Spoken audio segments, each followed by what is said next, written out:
supermarché pour faire ses courses en voiture, qu'il y ait quand même des bus, etc.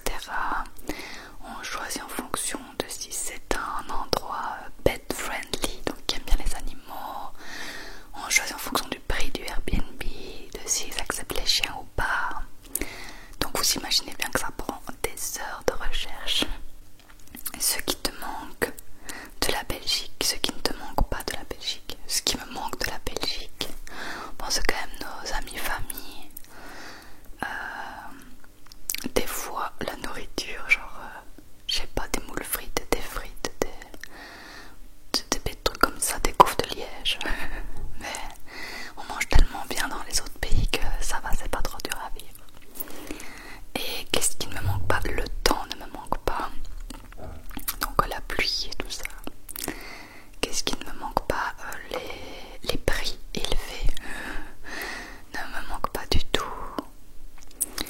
Voilà. Est-ce que la Belgique et votre maison vous manquent? Alors la maison pas du tout, parce qu'on n'était pas bien là-bas. Elle ne nous correspondait pas vraiment. Est-ce que la Belgique nous manque? Elle nous a manqué les 4 mois où on était enfermés en Grèce. On faisait rien. Là c'était vraiment long. Ici depuis qu'on est en Sicile, ça va beaucoup mieux.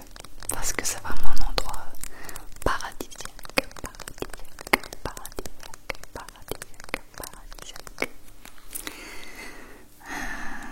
D'ailleurs c'était Julie qui me posait la question. Alors, toujours me disait aussi, quelle est la chose que tu aurais aimé que l'on te dise informe avant de partir? Ben, de faire attention à ne pas aller dans des grandes villes, parce que c'est toujours là où les gens sont les plus nerveux, où tout est plus cher et où il y a le moins de choses à découvrir au final. Voilà, sinon tout le reste, on n'a pas eu de trucs horribles, donc j'avais pas besoin d'être informée. Kiwi du 13 demande: pas trop dur d'être loin de sa famille, amis? Alors ça dépend, il y a des périodes où c'est long, très très long, comme en Grèce là, c'était affreux. Et il y a des périodes où pour nous ça passe plus vite parce qu'on découvre plein de choses et tout, donc ça va, en vrai ça va. Mais par contre là on est parti 7 mois d'affilée et on ne leur fera plus, c'était beaucoup trop long.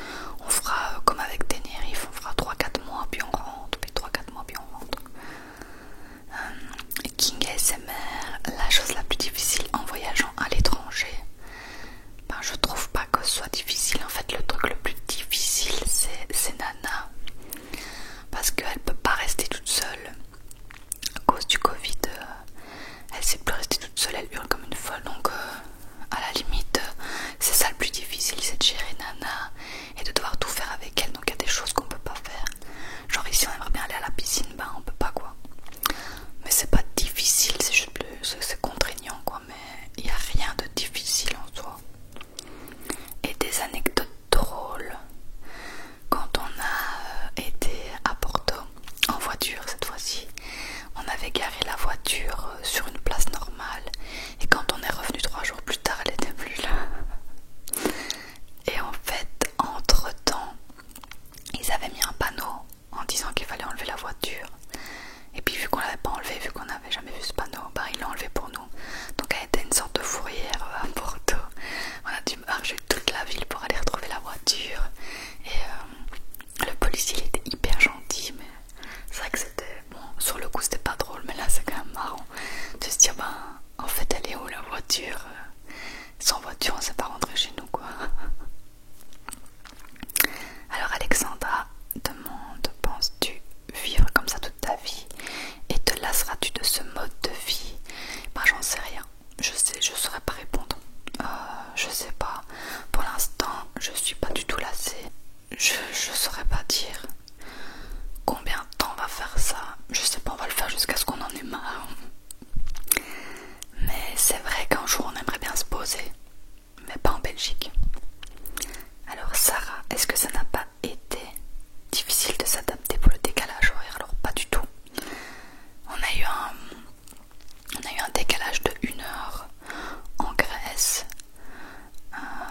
Il y avait aussi 1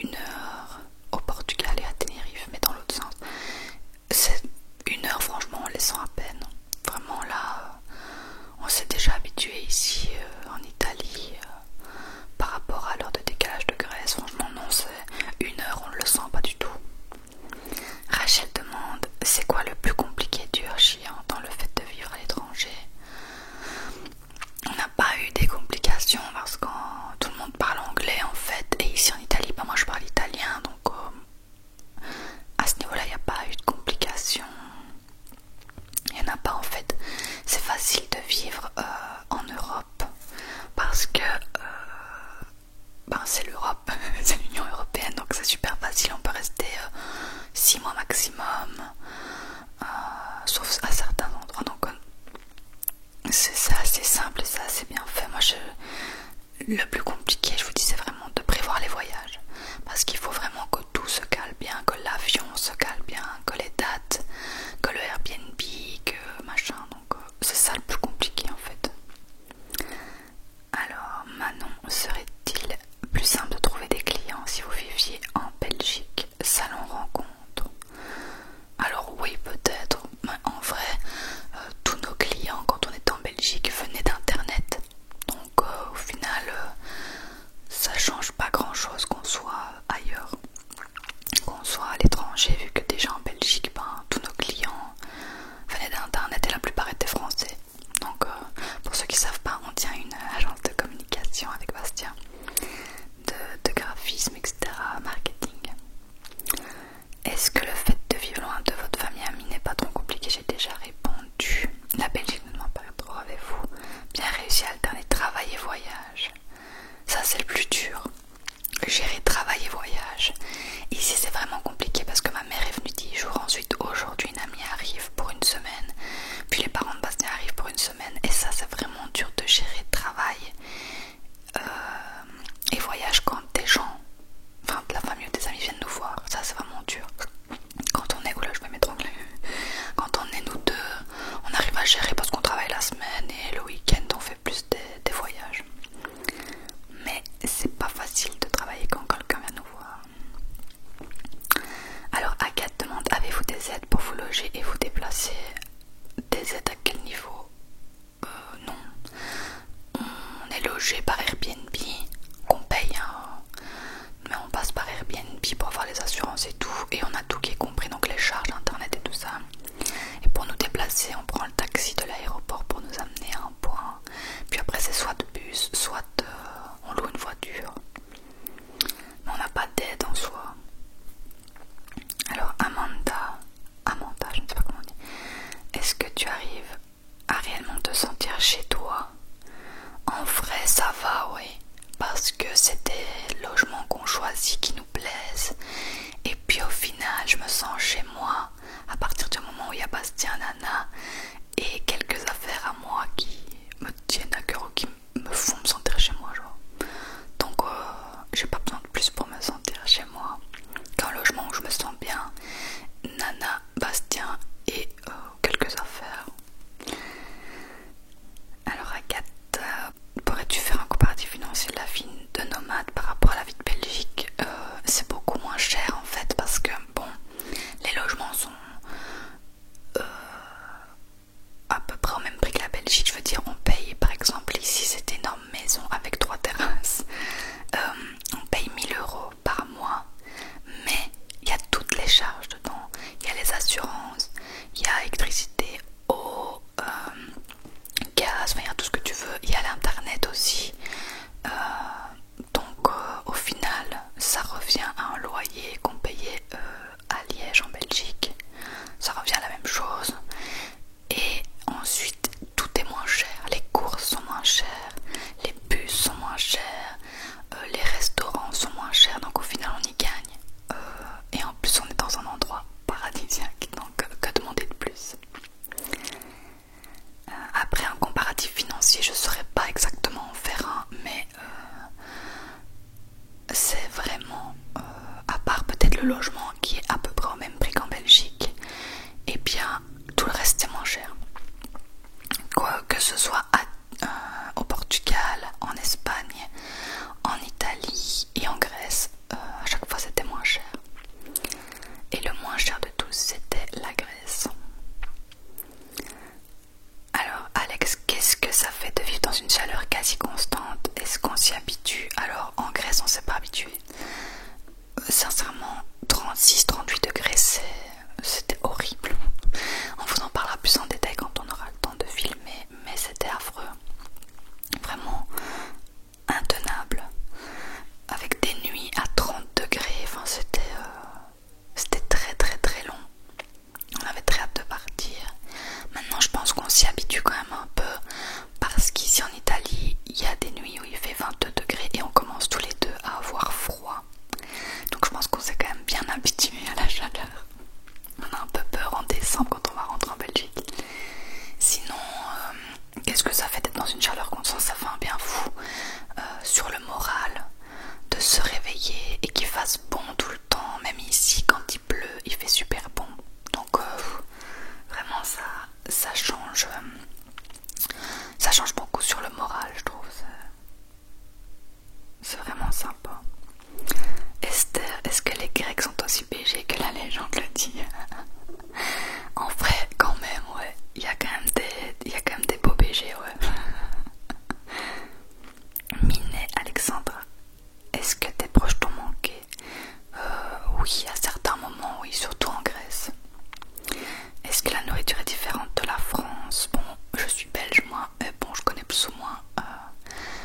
c'est complètement différent. Moi personnellement, ma cuisine préférée, c'est la cuisine de méditerranéen et asiatique. Et c'est vraiment différent, c'est beaucoup plus goûtu, c'est la cuisine méditerranéenne quoi, je sais pas, elle est complètement différente. Ensuite, Agathe, avez-vous une liste de pays à découvrir? Pas forcément, mais en vrai on est ouvert à tout, on a envie de tout faire. Combien de temps voulez-vous voyager? On n'en a aucune idée. Et comment faites-vous au niveau des impôts? On paye les impôts de Belgique, hein. On est belge, on est résident belge, on revient en Belgique plusieurs fois par an, donc on paye nos impôts en Belgique. Amanda demande, conseillerais-tu ce changement de vie? Mais à 1000%, si vous avez l'occasion de travailler, même en télétravail, hein, parce qu'on a rencontré plein de gens qui étaient dans des entreprises, qui étaient salariés à 100% télétravail et ils pouvaient aller travailler de partout. On en a rencontré à Porto, à Lagos, au Portugal, enfin partout, des gens qui faisaient ça, donc on n'est pas obligé d'être indépendant. Et si vous avez l'occasion de faire ça, mais foncez, c'est une expérience géniale de changer comme ça de pays, découvrir des nouvelles cultures, des nouvelles langues, des nouvelles de nouvelle nourriture, je sais pas, enfin tout est génial à découvrir, des nouveaux paysages magnifiques aussi.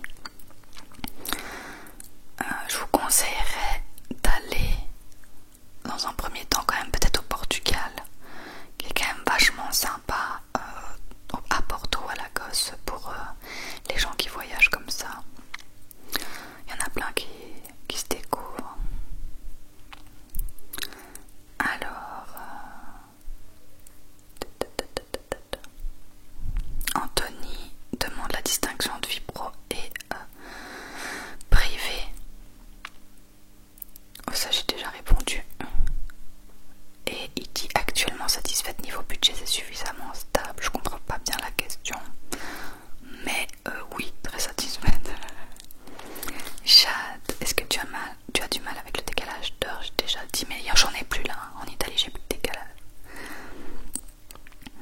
Enzo, quel conseil tu te donnerais avant Bordeaux? Comme je l'ai dit, ne pas aller dans des grosses villes et profiter à fond. Alexiane, vous avez des regrets sur une destination? La Grèce. En fait, c'est pas le pays la Grèce, c'est vraiment la ville Thessalonique. On a été dans une grosse ville et ça ne correspondait pas. Il faisait beaucoup trop chaud, il n'y avait rien à faire, donc quand même un petit regret, même si ça nous a aidé vraiment à travailler à fond. Vous pensez revenir en Belgique dans combien de temps? On y retourne mi-décembre pour un mois et puis on sait pas. Quelle démarche faut-il faire? Assurance, mutuelle, banque? En vrai, il n'y a rien. Il y a vraiment pas grand-chose à faire. C'est-à-dire, nous on a pris une assurance voyage évidemment, donc c'est-à-dire que si on a un problème, qu'on a à l'hôpital et tout, on peut être rapatrié en Belgique. Niveau mutuelle, on a la petite carte européenne là pour voyager en Europe. Et niveau banque, on est toujours à nos banques belges.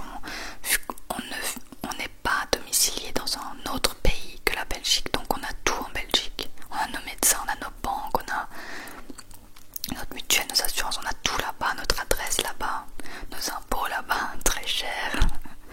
Donc il n'y a pas énormément de démarches en vrai à faire. Alors Yasmine, y a-t-il un pays qui vous donne envie de vous installer? Il y a beaucoup de pays. Le Portugal, Tenerife, donc en Espagne, et même ici en Italie en vrai. On sait pas. Anthony, quelle est votre destination préférée? Très dur de répondre. Alors avant j'aurais dit Tenerife, mais depuis qu'on est ici, j'hésite.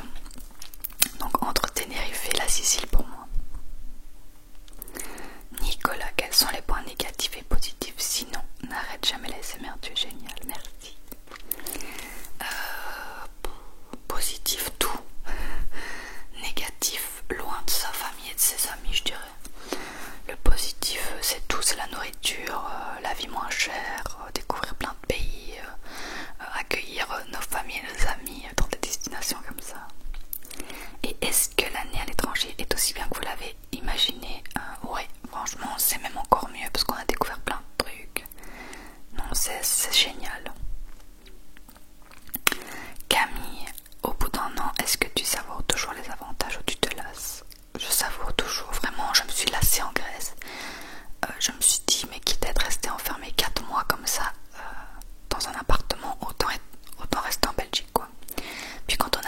ici en Sicile, au final c'est quand même génial comme vie et on a juste mal choisi l'endroit en Grèce. Est-ce que tu te sens capable de redevenir sédentaire à l'avenir? Oui, oui tout à fait, mais pas en Belgique. Pas du tout en Belgique. Alors, Jonathan, cela te fatigue de tout le temps changer d'endroit? Ça va, parce qu'on bouge tous les 3-4 mois, donc on a bien le temps de se poser. Après c'est fatigant, surtout avec Nana qu'il faut gérer dans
situe par rapport à l'aéroport et par rapport aux bus, etc. pour voyager.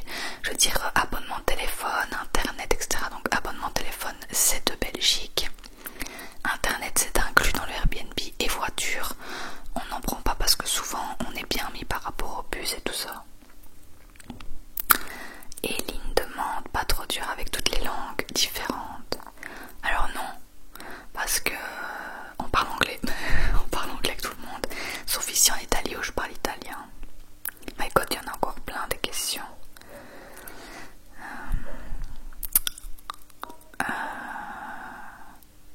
Le mal du pays, ça arrive pas trop souvent que se meurt de monde. Non, en vrai non, à part en Grèce.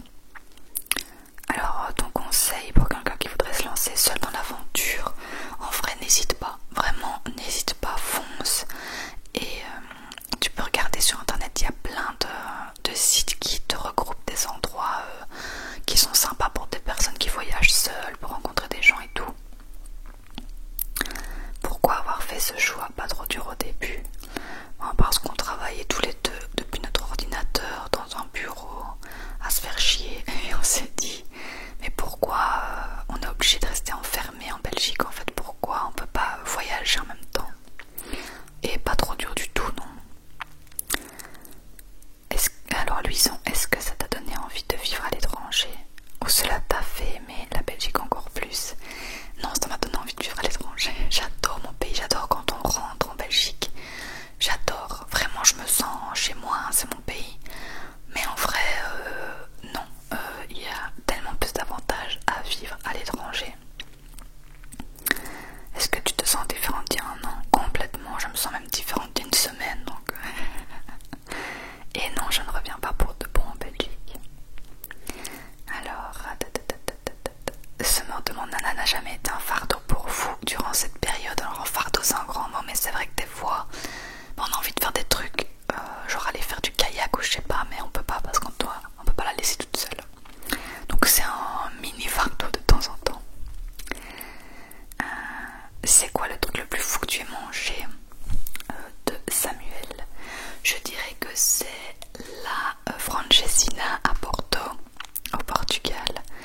C'est un truc de porc, c'est une sorte de croque-monsieur revisité avec plein de fromage, plein de sauce, c'était un gras pas possible, c'était très bon, mais très gras. Alors, Mini Pouce ASMR, trouves-tu que cette année est passée vite? Oui, très très très vite. J'en reviens pas qu'il y a un an, on était au Portugal. Et entre temps, on a fait Portugal, Tenerife, Grèce et Italie, quoi. C'est fou.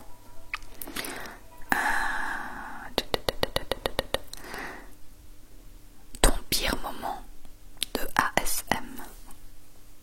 Mon pire moment, c'était en Grèce.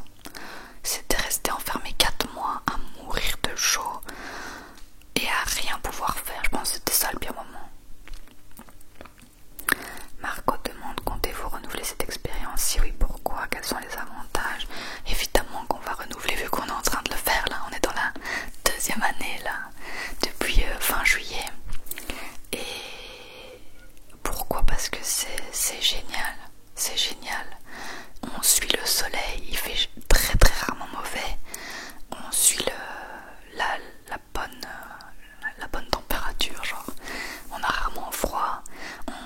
On découvre plein d'endroits magnifiques, plein d'endroits qu'on n'aurait jamais pensé découvrir.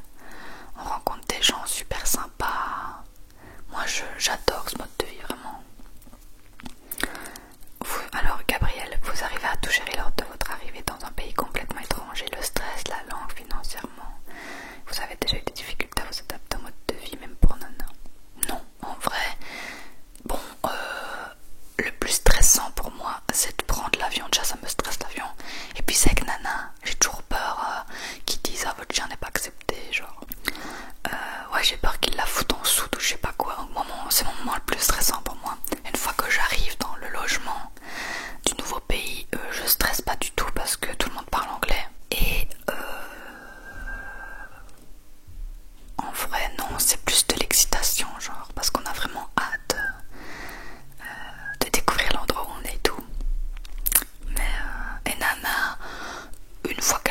est bien dans l'appart, elle prend ses aises quand même relativement vite. Anna demande quel est le meilleur souvenir et le pire, qu'est-ce qui te manque le plus de ta vie d'avant. Alors, rien ne me manque de ma vie d'avant, vraiment. Si ce n'est peut-être gagner un salaire régulier en tant qu'employé, parce que quand t'es indépendant, c'est pas forcément régulier, donc c'est peut-être le plus stressant. Mais je regrette vraiment rien de ma vie d'avant. Rien ne me manque, à part être plus proche de mes amis, de ma famille, mais voilà. Quel est ton meilleur souvenir? Et je pense qu'à chaque fois, c'est quand on découvre l'endroit où on arrive, où on va habiter pendant 3-4 mois. C'est la découverte, c'est les tests des restos, découvrir des nouveaux paysages et tout, des nouvelles villes. Le pire, je trouve pas qu'il y ait vraiment de désavantages affreux à faire ça en fait. Alors Louane, comment gères-tu ton travail de graphiste à côté? Tes clients sont-ils majoritairement français? Si oui, le fait d'être dans un autre pays, décalage. Ne fait-elle pas les voir en physique est-il un frein? Alors non, parce qu'au final, c'est pareil que quand on vivait en Belgique en fait, c'est ça qu'il faut se dire. Quand on vivait en Belgique, nos clients